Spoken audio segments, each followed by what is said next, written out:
Have you ever tried carrot stretches with your horses? Although they're now known as baited stretches. Or have you tried them but you get so bored? You're not alone.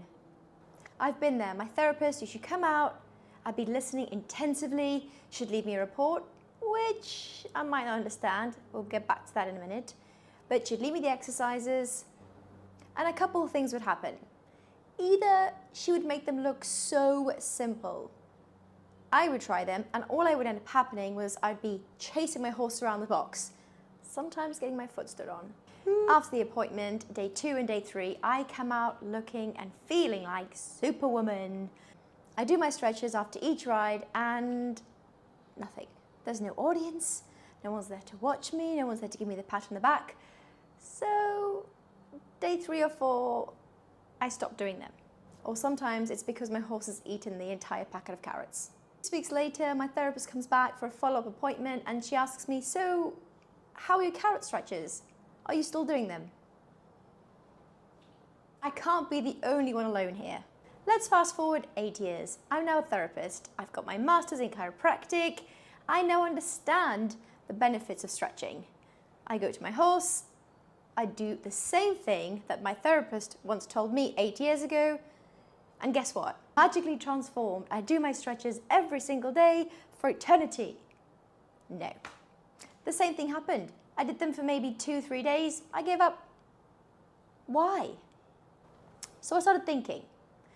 Driving between appointments, I started thinking, why is it that even though we know the benefits of stretching, even though we know we should do them, and actually for once, there is some research to show the benefits of stretching. I mean, when in the horse industry do we ever have research to show that this works? But guess what? People are still not being consistent when it comes to stretching. The answer came to me. Not really. I read a book called The Slight Edge. By the way, if you've not read it, I would seriously recommend this book. It is incredible. In this book, he talks about so many different ingredients that will compound over time to give you the success you need. So, I took 3 of his habits and started doing them. First habit, having a choice. You and I all have choices every single day to make. We either do them or we don't. So when it comes to stretching, you either choose to do your stretches or you don't. It's that simple.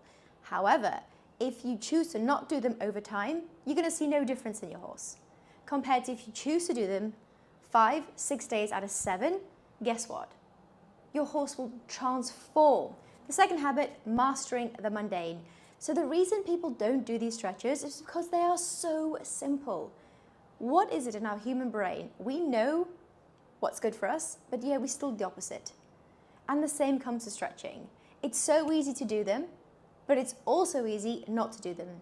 That plus the choice, guess what happens? We don't end up doing them. Number 3, go slow to go fast. You've heard that saying, right? Who wins the race, the tortoise or the hare? And don't roll your eyes. I know it's not because the tortoise is slow, because let's face it, sometimes you have to actually go quick to get somewhere.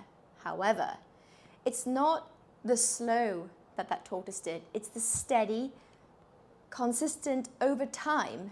Being consistent, compounding over time gets you the results you need. And this is why the habit of going slow to go fast is so important in talking about stretching with horses. Seriously, have a go. Be consistent, stay on track.